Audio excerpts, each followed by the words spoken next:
Yah dan Muslim TV menyajikan konten dakwah Islami. Sering kita melihat di bulan Ramadan, terutama di saat-saat mudik lebaran, banyak orang yang bersafar tidak menjalankan puasa. Yang mereka pahami bahwa kalau bersafar, sah-sah saja tidak puasa. Jika memang kesulitan ketika safar untuk menjalankan puasa, lantas ia tidak puasa, maka itu dibolehkan berdasarkan kesepakatan ulama. Namun bagaimanakah jika safar tersebut tidak ada kesulitan apa-apa, dari rumah saja memakai mobil ber-AC, lantas ia pun menaiki pesawat yang hanya duduk 1 jam dan sama sekali tidak ada kesulitan apa-apa ketika safar. Bagaimanakah kondisi yang terakhir ini? Apakah lebih baik berpuasa karena tidak ada kesulitan apa-apa ketika safar, ataukah lebih baik berbuka, tidak berpuasa? Mudah-mudahan pembahasan ini akan semakin mencerahkan bagi siapa saja yang ingin mengambil pelajaran. Allahu Akbar, Allahu Akbar. Perlu diketahui bahwa musafir yang melakukan perjalanan jauh sehingga mendapatkan keringanan untuk mengqashar salat dibolehkan untuk tidak berpuasa. Dalil dari hal ini adalah firman Allah Ta'ala, وَمَنْ كَانَ مَرِيضًا أَوْ عَلَى سَفَرْ فَعِدَّةٌ مِّنْ أَيَّامٍ أُخَرٍ. Dan barang siapa sakit atau dalam perjalanan, lalu ia berbuka, maka wajiblah baginya berpuasa sebanyak hari yang ditinggalkannya itu pada hari-hari yang lain. Quran Surat Al-Baqarah ayat 185. Apakah jika seorang musafir berpuasa, puasanya dianggap sah? Mayoritas sahabat, tabi'in, dan 4 imam mazhab berpendapat bahwa berpuasa ketika safar itu sah. Ada riwayat dari Abu Hurairah, Ibnu Abbas, dan Ibnu Umar yang menyatakan bahwa berpuasa ketika safar tidaklah sah dan tetap wajib mengqadha. Ada yang mengatakan bahwa seperti ini dimakruhkan. Namun pendapat mayoritas ulama lebih kuat, sebagaimana dapat dilihat dari dalil-dalil yang nanti akan kami sampaikan.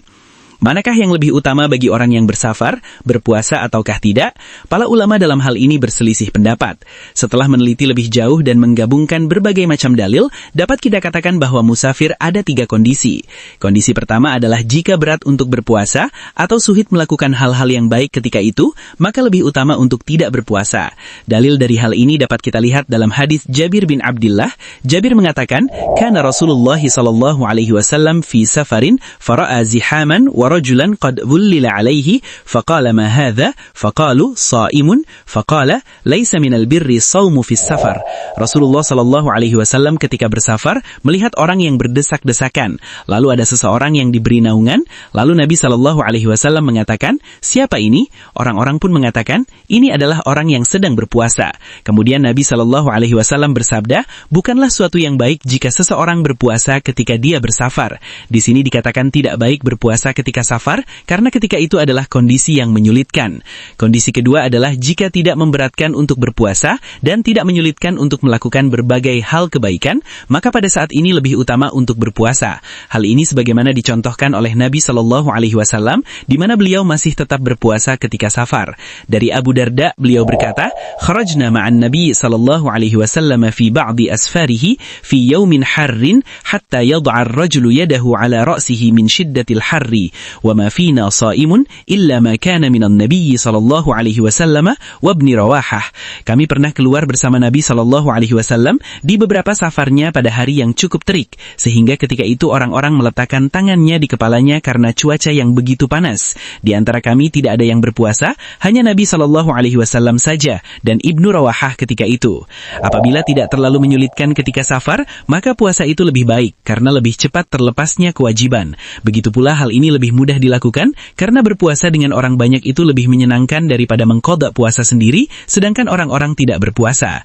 Kondisi ketiga adalah jika berpuasa akan mendapati kesulitan yang berat bahkan dapat mengantarkan pada kematian, maka pada saat ini wajib tidak berpuasa dan diharamkan untuk berpuasa. Dari Jabir bin Abdullah, beliau berkata, "Anna Rasulullah sallallahu alaihi wasallam kharaja 'am al-fath ila Makkah fi Ramadan fasama hatta balagha qura' al-ghamim fasama an-nas thumma da'a biqadahin min ma'in farafa'ahu hatta nadhara an-nas ilayhi thumma shariba faqila lahu ba'da dhalika anna ba'd an-nas qad sama faqala ulaika al-'usatu." Sesungguhnya Rasulullah sallallahu alaihi wasallam keluar pada tahun Fathul Makkah 8 Hijriah menuju Makkah di bulan Ramadan. Beliau ketika itu berpuasa, kemudian ketika sampai di Qura al-Ghamim, suatu lembah antara Makkah dan Madinah, orang-orang ketika itu masih berpuasa. Kemudian beliau meminta diambilkan segelas air, lalu beliau mengangkat mengangkatnya dan orang-orang pun memperhatikan beliau. Lantas beliau pun meminum air tersebut. Setelah beliau melakukan hal tadi, ada yang mengatakan, sesungguhnya sebagian orang ada yang tetap berpuasa. Rasulullah Shallallahu Alaihi Wasallam mengatakan, mereka itu adalah orang yang durhaka. Mereka itu adalah orang yang durhaka. Nabi Shallallahu Alaihi Wasallam mencela keras karena berpuasa dalam kondisi sangat-sangat sulit seperti ini adalah sesuatu yang tercela. Kapan waktu diperbolehkan tidak berpuasa bagi musafir? Dalam hal ini kita mesti melihat beberapa keadaan. Pertama, jika safar dimulai sebelum terbit fajar atau ketika fajar sedang terbit dan dalam keadaan bersafar dan diniatkan untuk tidak berpuasa pada hari itu, untuk kondisi semacam ini diperbolehkan untuk tidak berpuasa berdasarkan kesepakatan ulama. Alasannya karena pada kondisi semacam ini sudah disebut musafir karena sudah adanya sebab yang memperbolehkan untuk tidak berpuasa. Kedua, jika safar dilakukan setelah fajar atau sudah di waktu siang, maka menurut pendapat Imam Ahmad yang lain, juga pendapat Ishaq dan Al-Hasan Al-Basri, dan pendapat ini juga dipilih oleh Syekhul Islam Ibnu Taimiyah, boleh berbuka atau tidak berpuasa. Inilah pendapat yang lebih kuat. Dalil dari pendapat terakhir ini adalah keumuman firman Allah Ta'ala, وَمَنْ كَانَ مَرِيضًا أَوْ عَلَى سَفَرٍ فَعِدَّةٌ مِّنْ أَيَّامٍ أُخَرٍ.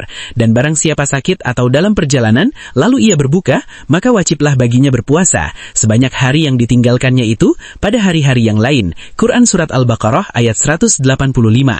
Dan juga hadis Jabir sebagaimana telah disebutkan di atas, sesungguhnya Rasulullah Shallallahu Alaihi Wasallam keluar pada tahun Fathul Makkah 8 Hijriah menuju Mekah di bulan Ramadan. Beliau ketika itu berpuasa, kemudian ketika sampai di Qura Al-Ghamim, suatu lembah antara Mekah dan Madinah, orang-orang ketika itu masih berpuasa. Kemudian beliau meminta diambilkan segelas air, lalu beliau mengangkatnya dan orang-orang pun memperhatikan beliau. Lantas beliau pun meminum air tersebut.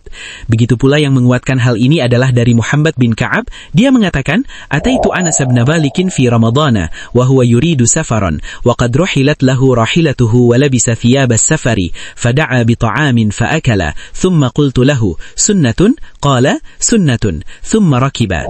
Aku pernah mendatangi Anas bin Malik di bulan Ramadan. Saat itu Anas juga ingin melakukan safar. Dia pun sudah mempersiapkan kendaraan dan sudah mengenakan pakaian untuk bersafar. Kemudian beliau meminta makanan, lantas beliau pun memakannya. Kemudian aku mengatakan pada Anas, apakah ini termasuk sunnah? Beliau mengatakan, ini termasuk sunnah. Lantas beliau pun berangkat dengan kendaraannya. Hadis ini merupakan dalil bahwa musafir boleh berbuka sebelum dia pergi bersafar. Ketiga, jika berniat puasa padahal sedang bersafar, kemudian karena suatu sebab di tengah perjalanan berbuka, maka hal ini diperbolehkan. Alasannya adalah dalil yang telah kami sebutkan pada kondisi kedua dari hadis Abu Darda. Kami pernah keluar bersama Nabi Shallallahu Alaihi Wasallam di beberapa safarnya pada hari yang cukup terik, sehingga ketika itu orang-orang meletakkan tangannya di kepalanya karena cuaca yang begitu panas. Di antara kami tidak ada yang berpuasa, hanya Nabi Shallallahu Alaihi Wasallam saja dan Ibnu Rawahah ketika itu. Keempat, jika berniat puasa kemudian di tengah perjalanan ingin berbuka, maka hal ini tidak diperbolehkan. Alasannya adalah karena pada saat diniatkan, maka puasanya telah wajib, sehingga tidak diperbolehkan berbuka tanpa ada alasan yang syar'i. Kapan berakhirnya keringanan untuk tidak berpuasa bagi musafir?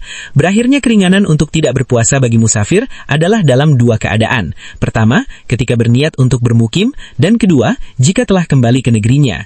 Jika orang yang bersafar tersebut kembali ke negerinya pada malam hari, maka keesokan harinya wajib berpuasa tanpa ada perselisihan ulama. Sedangkan apabila ia kembali pada siang hari, sedangkan sebelumnya tidak berpuasa, apakah ketika ia sampai di negerinya, dia jadi ikut berpuasa hingga berbuka?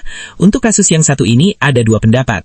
Pendapat yang lebih tepat adalah dia tidak perlu menahan diri dari makan dan minum, jadi boleh tidak berpuasa hingga waktu berbuka.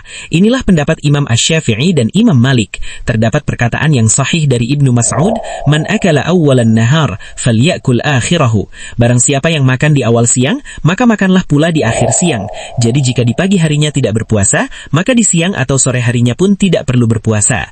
Sumber website rumaisyo.com. Penulis Ustadz Muhammad Abduh Tuasikal. Demikian informasi dari kami. Terima kasih telah menyimak konten Yah dan Muslim TV. Jazakumullahu khairan.